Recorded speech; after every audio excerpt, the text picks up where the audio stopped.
Friends, हमारे पाठ्य पुस्तक के में पाठ के पीछे जो भाषिक विस्तार दिए हुए हैं उनका हम अध्ययन कर रहे हैं। तो इसी क्रम में आज हमारा चतुर्थ पाठ कल्पतरु, इस पाठ के पीछे जो भाषिक विस्तार है वह आज हम देखने वाले हैं। तो चलिए शुरू करते हैं। चतुर्थ पाठ के योग्यता विस्तार में पहले तो ग्रंथ परिचय दिया हुआ है। वेताल पंचविंशति का 25 कथाओं का संग्रह है। यह वेताल 25 भी कहा जाता है इसको। इस नाम की 2 रचनाएं पाई जाती हैं। एक शिवदास 13वीं शताब्दी द्वारा लिखित ग्रंथ है जिसमें गद्य और पद्य दोनों विधाओं का प्रयोग किया गया है। दूसरी जम्भल दत्त की रचना है जो केवल गद्यमयी है। इस कथा में कहा गया है कि राजा विक्रम को प्रतिवर्ष कोई तांत्रिक सोने का एक फल देता था।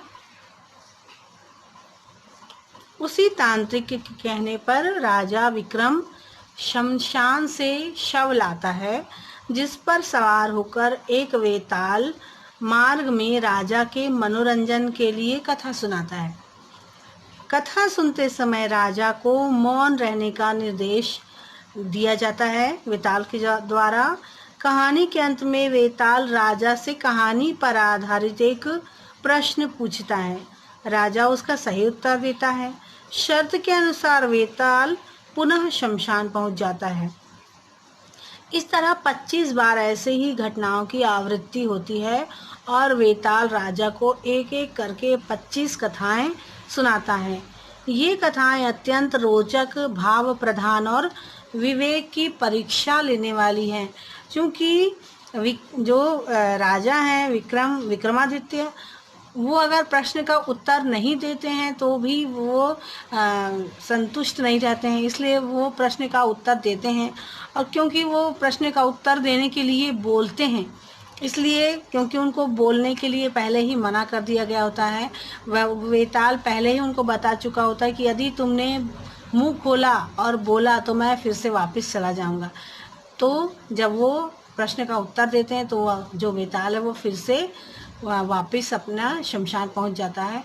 इस तरह से बार बार विक्रम जो है वो शव को लेने जाते हैं और बार बार वेताल उनको कहानियां सुनाता है। ऐसे 25 बार ऐसी पुनरावृत्ति होती है। तो 25 कथाएं जो वेताल ने सुनाई, यही वेताल 25 के नाम से प्रसिद्ध हैं और इसी पाठ का अंश है जो हमने अभी पढ़ा है इस पाठ में।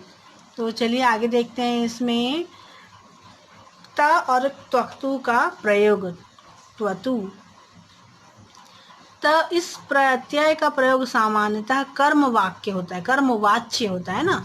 कर्मवाच्य अर्थात कर्म जब किया जाता है तो उसके रूप में इसका प्रयोग किया जाता है। और त्वतु इस प्रत्यय का प्रयोग कर्तृवाच्य में होता है, जैसे कि हम देखते हैं इन आगे उदाहरणों में दिखाया गया है, आपको बताया गया है।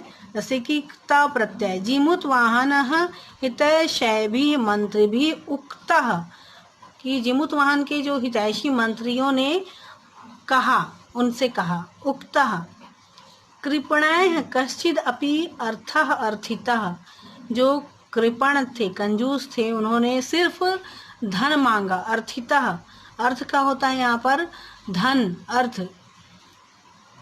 जिसे अर्थशास्त्र बना हुआ है जिसे, है ना। तो अर्थ का अर्थ अर्थितः, सिर्फ उन्होंने अर्थ मांगा, धन मांगा।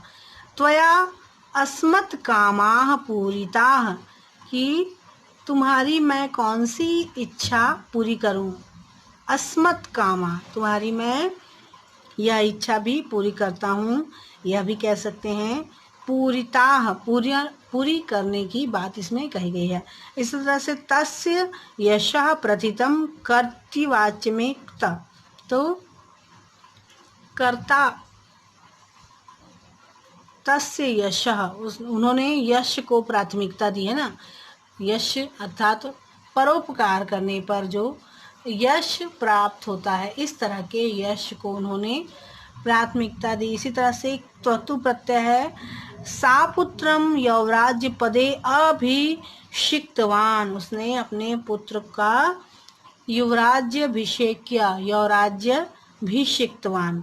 फिर है एतद आकण्य जीमूत वाहनः चिंतितवान। देखिए त प्रत्यय में उक्तः, अर्थितः, पूरितः, प्रथितम है, और त्वतु में अभिषिक्तवान, चिंतितवान, निवेदितवान, उक्तवान। ठीक है। फिर यह सुनकर जीमितवान ने सोचा, स सुखासीनम पितरम निवेदितवान, वह जो था उसने सुख के आसन पर सोए हुए अपने पिता से निवेदन किया। अगला है जीमुतवाहनः कल्पतरुम उक्तवान, जीमुतवाहन ने कल्पतरु से कहा। लोक कल्याण कामना विषयक कतिपय श्लोक, लोक कल्याण की कामना से लिखे गए ये सारे श्लोक हैं। ये आपने भी पहले पढ़ा होगा, सुना होगा। सर्वे भवन्तु सुखिनः, सर्वे सन्तु निरामयाः, सर्वे भद्राणि पश्यन्तु, मा कश्चित् दुःख भाग भवेत्, सर्वस्तरतु दुर्गाणि सर्वो भद्राणि पश्यतु, सर्व कामना वाप्नोतु, सर्व सर्वत्र नंदतु, न त्वहं कामये राज्यं न स्वर्गं न पुनर्भवं, कामये दुःख तप्तानां प्राणिनामार्ति नाशम। तो ये आपका ये पाठ आज समाप्त हुआ। अगली क्लास में हम अगले पाठ के पीछे के योग्यता विस्तार और भाषिक विस्तार को देखेंगे।